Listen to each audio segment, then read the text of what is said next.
আসসালামু আলাইকুম এভরিওয়ান। মায়ের বাদন গল্পে 6 নম্বর পার্ট।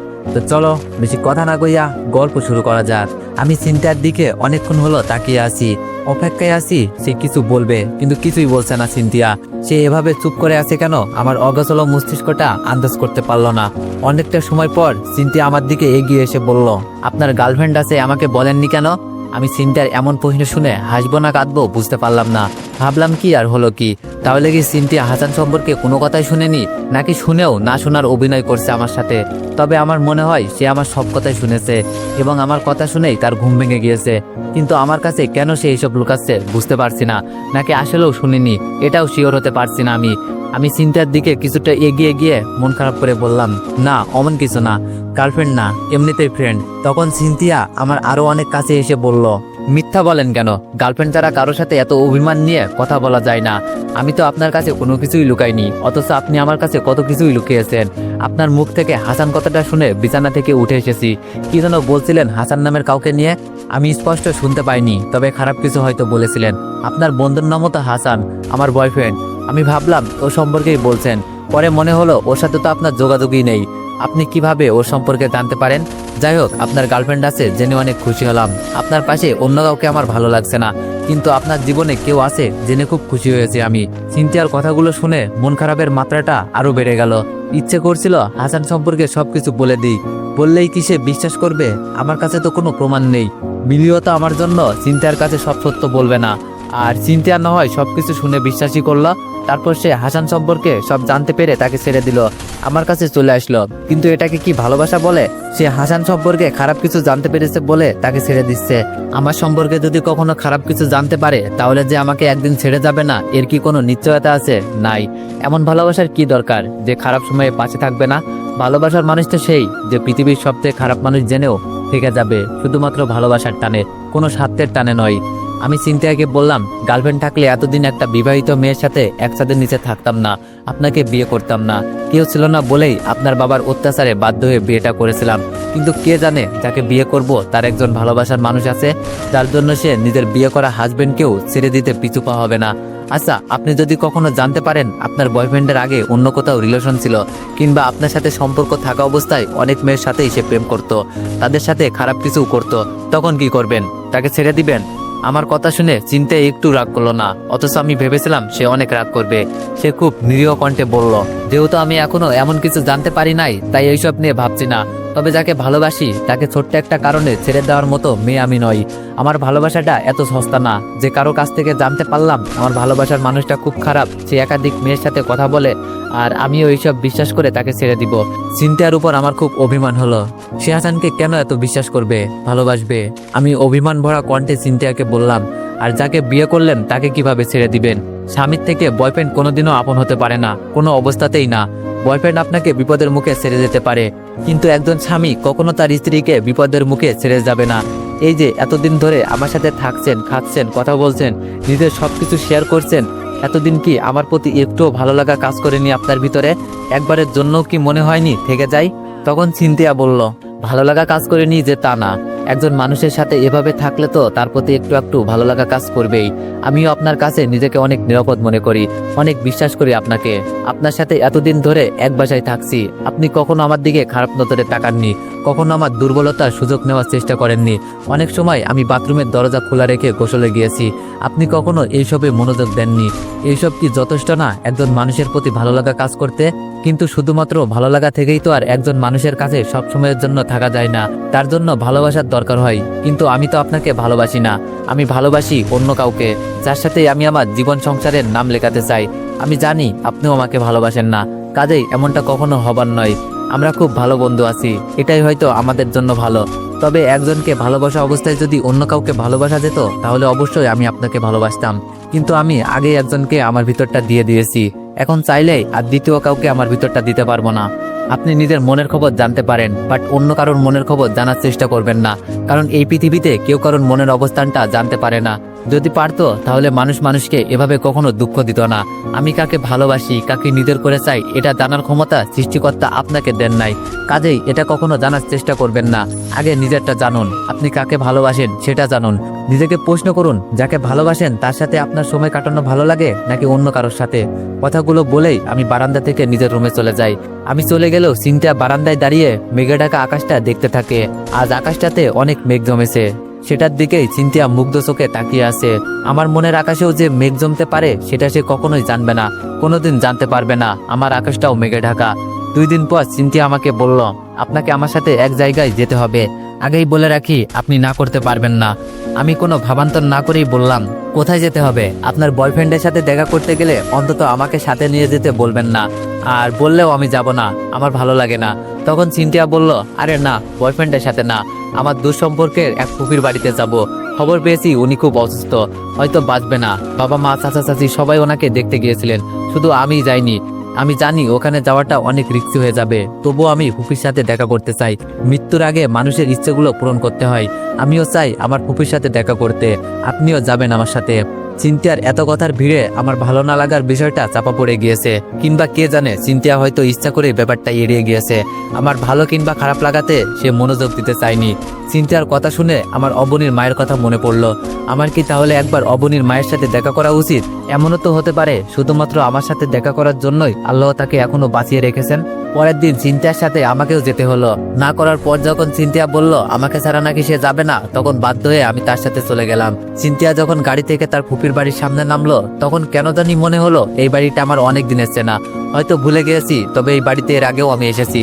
বাড়িতে ঢোকার পর যখন অবনীকে দেখতে পেলাম, তখন আর বুঝতে বাকি রইল না, সিনথিয়ার ফুপি হলো অবনীর মা। সিনথিয়ার অবনী মামাতো ফুফাতো 2 বোন। অবনী আমাদের 2 জনকে দেখে অনেক অবাক হলেও নিজের অনুভূতিটা প্রকাশ করলো না। বুঝতে পারলাম মায়ের চোখে এরকম হয়ে গেছে অবনী। সিনথিয়া যখন অবনীর মায়ের কাছে গেল, তখন অবনীর মা সিনথিয়ার দিকে না তাকিয়ে আমার দিকে তাকালো। আমি সিনথিয়ার পেছনে ছিলাম, তারপরেও অবনীর মা আমার দিকে কেন এরকম করে তাকালো সিনথিয়া বুঝতে পারলো না। আমি অবনীর মায়ের কাছে যেতে পারলাম না, কারণ তার শরীরে প্রায় সব জায়গাতেই কিসের যেন দাগ। এই দাগগুলোর কারণেই মানুষ তার কাছে যেতে চায়নি, অথচ এইগুলো ছোঁয়াছে না। এমন না যে অবনীর মাকে স্পর্শ করলে এমনটা আমারও হবে, তবুও কেন জানি ভয় হতে লাগলো, ঘৃণাও হতে লাগলো। তাই আমি আর সিনথিয়া অবনীর মায়ের থেকে অনেকটা দূরে দাঁড়িয়ে রইলাম। অবনীর মা দূর থেকে ভাঙা ভাঙা গলায় আমাকে বললেন, আমি তোমার সাথে অনেক বড় অন্যায় করেছি, সেই পাপের শাস্তি আমি পেয়েছি। আমার জন্য তুমি অনেক কিছু হারিয়েছো, আমি তোমার কাছে ক্ষমা চাওয়ার যোগ্যতাও রাখিনি। তবে জানো কি, আমি এখনো বেঁচে আছি তোমার সাথে কথা বলার জন্য, না হলে অনেক আগেই মরে যেতাম। যতটা দিন বেঁচে ছিলাম ততটা দিন বুঝেছি যন্ত্রণা কি কষ্ট। এত যন্ত্রণা নিয়ে বেঁচে থাকা যায় না, কিন্তু আমি জানি এর থেকেও অনেক বেশি মানসিক যন্ত্রণা নিয়ে তোমাকে প্রতিটা দিন বাঁচতে হয়েছে। আর এর কারণ আমি। আমার জন্য আমার মেয়েটাকেও যে এভাবে কাঁদতে হবে কখনো ভাবিনি। বিশ্বাস করো, অবনীর কান্না আমি সহ্য করতে পারি না। আমি মরার পর হয়তো অবনীর কেউ থাকবে না। ওর বাবা আমার সম্পর্কে জানার পর দেশেই আসেনি, হয়তো আমার মৃত্যুর পর আসবে অবনীর টানে। সিনথিয়ার সাথে তোমার পরিচয় কিভাবে হয়েছে আমি জানি না। সিনথিয়ার দিকে তাকিয়ে বলল, সিনথিয়া, এই ছেলেটা অনেক ভালো, তোর ফুপি অনেক খারাপ মানুষ। খারাপ মানুষকে দেখতে এসেছিস জেনে খুব ভালো লাগলো। শুনেছি তুই নাকি একটা ছেলেকে বিয়ে করে তার সাথেই পালিয়ে গিয়েছিস। কথাটা বলতে বলতেই অবনীর মা আমাদের সামনে শেষ নিঃশ্বাস ত্যাগ করলেন। কিভাবে একটা প্রাণ আমাদের চোখের সামনে এই পৃথিবী ছেড়ে চলে গেল বুঝতেই পারলাম না। তবে মানুষটা যে মরার পরেও অনেক শান্তি পেল সেটা বুঝতে পারলাম, কারণ বেঁচে থাকতে সে শান্তিতে ছিল না। প্রতিটা মুহূর্ত তাকে অসহ্য যন্ত্রণা ভোগ করতে হয়েছে।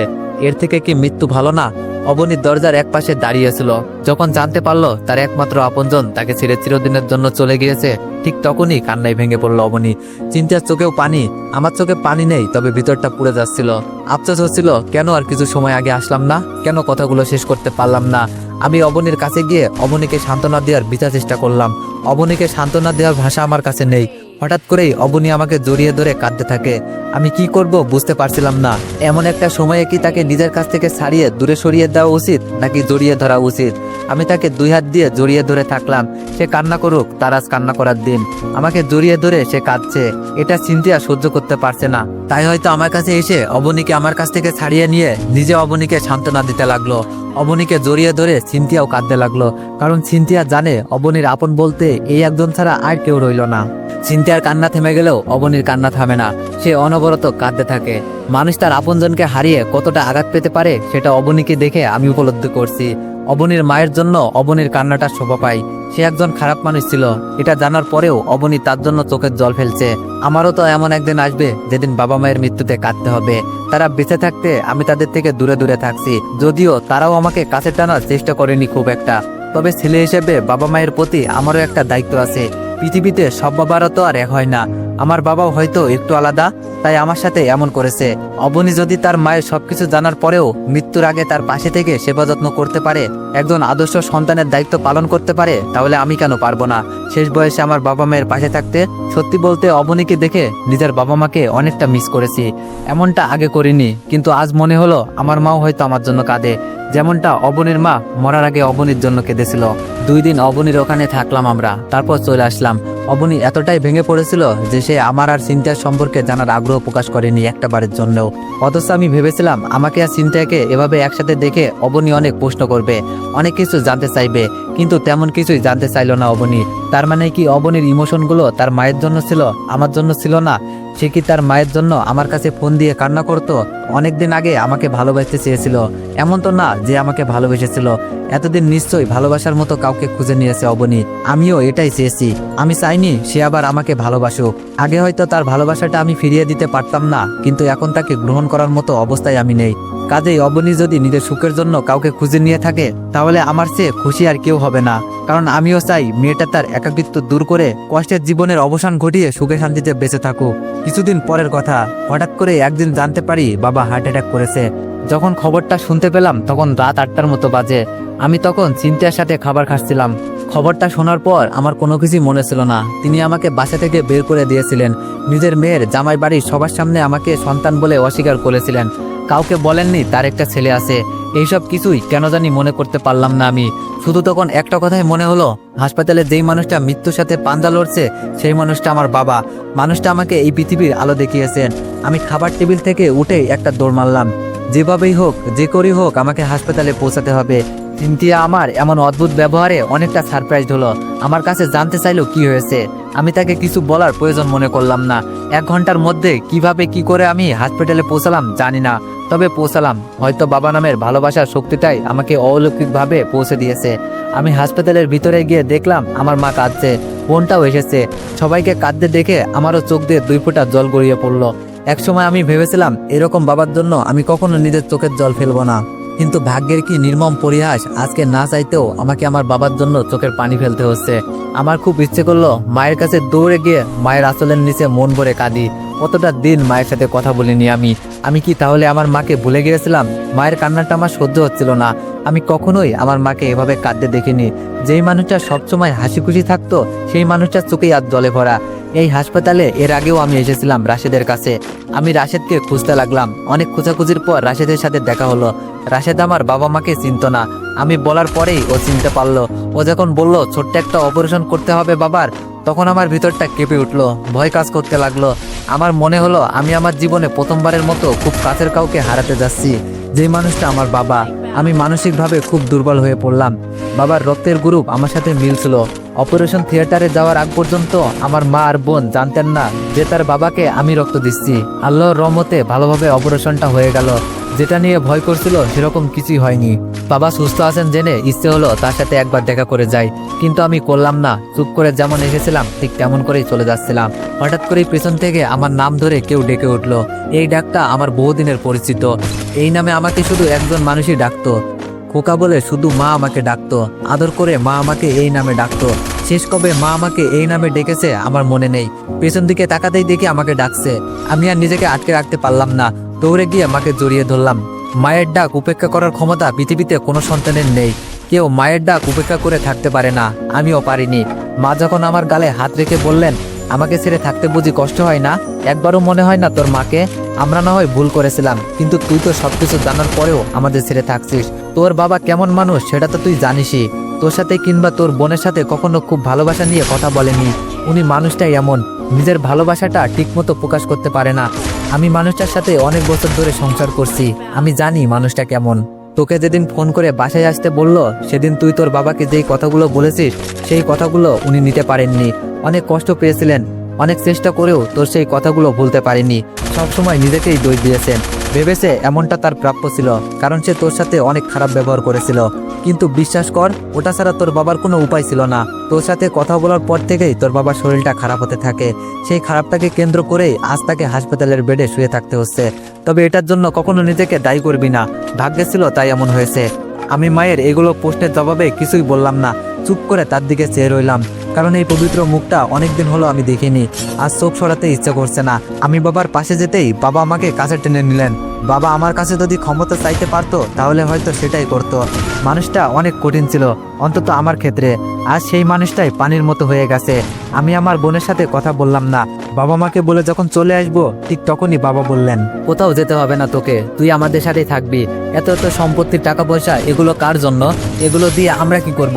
এগুলো তোর। তখন আমার বোন এগিয়ে এসে আমার হাত ধরে বলল, ভাইয়া থেকে যাও না, আমি ওই দিন তোমার সাথে কথা বলতে চেয়েও বলতে পারিনি। বিশ্বাস করো, আমার ভিতরটা পুড়ে যাচ্ছিল তোমাকে এতদিন পর দেখেও কথা বলতে না পেরে। আমাকে ক্ষমা করে দাও। ক্ষমা না করে কি থাকতে পারবে তোমার বোনটাকে? আমি কিছু বলি না, আমার বোনের দিকে তাকিয়ে মুচকে একটা হাসি দিই শুধু। বাবাকে বলি আমি এখনই বাসায় যেতে পারবো না, তবে যাব, তোমাদেরকে ছেড়ে থাকবো না। তবে এই মুহূর্তে আমি তোমাদের সাথে থাকতে পারবো না। আমি বাবা মা আর বোনের হাসি মুখটা সাথে নিয়ে হাসপাতাল থেকে বেরিয়ে আসি। বাসায় ফিরতে ফিরতে অনেক রাত হয়ে যায়। আমি ভেবেছিলাম সিনথিয়া ঘুমিয়ে গেছে, কিন্তু যখন বাসায় গেলাম তখন দেখলাম সে এখনো জেগে আছে। আমার ওইভাবে চলে যাওয়ার কারণ জানতে চাইলো। আমি তাকে কিছুই বললাম না। কয়েকদিন পর সিনথিয়া একদিন আমাকে বলল হাসানের সাথে দেখা করবে। হাসান আসবে কালকে, কাল 10টার সময় তার সাথে আমাকে যেতে হবে। আমি সরাসরি না বলে দিলাম। ঠিক তখনই সিনথিয়া বলল ও এবার পার্কে দেখা করতে চাচ্ছে। এর আগে তো সবসময় রেস্টুরেন্টে দেখা করেছি, এবার পার্কে কেন বুঝতে পারছি না, তাই আপনাকে সাথে নিয়ে যেতে চাচ্ছি। তখন আমি একটু তিরস্কার করেই বললাম, প্রেমিক প্রেমিকার মধ্যে আমি কেন যাব? যা করতে ইচ্ছে হয় তাই করবেন। এতদিন ধরে প্রেম করেন অথচ বয়ফ্রেন্ডের সাথে পার্কে দেখা করতে ভয়। কি করবে? বড় জোর চুমু খাবে, জড়িয়ে ধরবে। যাকে ভালোবাসেন তার সাথে এইসব করতে পারবেন না? আমি এইসব কথাগুলো বলছিলাম সিনথিয়ার রিয়াকশনটা দেখার জন্য। সে যে এতটা রিয়াক্ট করবে বুঝতে পারিনি। সে রাগে কাঁপতে কাঁপতে বলল, আমাকে আপনি এমন ভাবেন ভালোবাসি বলেই যে বিয়ের আগে এইসব নোংরামি করব এমন মেয়ে আমি না, আর অতটা বোকাও না। যদি আবার তৃতীয় বিশ্বযুদ্ধ হয়, সেখানে যদি একটা মানুষ নিজেকে সেভ করতে পারে সেই মানুষটা আমি। জীবনে কত ছেলের সাথে বন্ধুত্ব হয়েছে, কতজনের সাথে ঘুরেছি, কেউ কখনো আমার হাতটা পর্যন্ত ধরতে পারেনি। আর আপনি বলছেন আমি এইসব করব? তখন আমি আস্তে আস্তে নিজেই নিজেকে বললাম, বিয়ে করেও তো কিছু করতে পারেননি। তখন সিনথিয়া বলল, কিছু বললেন? আমি বুঝলাম সিনথিয়া আমার কথাগুলো শুনতে পেয়েছে। আমি বললাম, না না, কিছু বলিনি। পরের দিন 10টার সময় সিনথিয়ার সাথে পার্কে গেলাম সেফটি দেওয়ার জন্য। জামাই হয়ে নিজের বউকে বয়ফ্রেন্ডের সাথে দেখা করার জন্য নিয়ে এসেছি, তাও আবার সেফটি দিতে হবে। অনেক সময় পার হয়ে গেলেও হাসান আসলো না। প্রায় 2 ঘন্টা অপেক্ষা করার পরেও যখন হাসান আসলো না, তখন আমরা দুইজন পার্ক থেকে বেরিয়ে ফুটপাত দিয়ে হাঁটতে থাকলাম। তখন ঘটনা ঘটলো, একদল বকাটে ছেলে আমাদের পিছনে লেগেছে।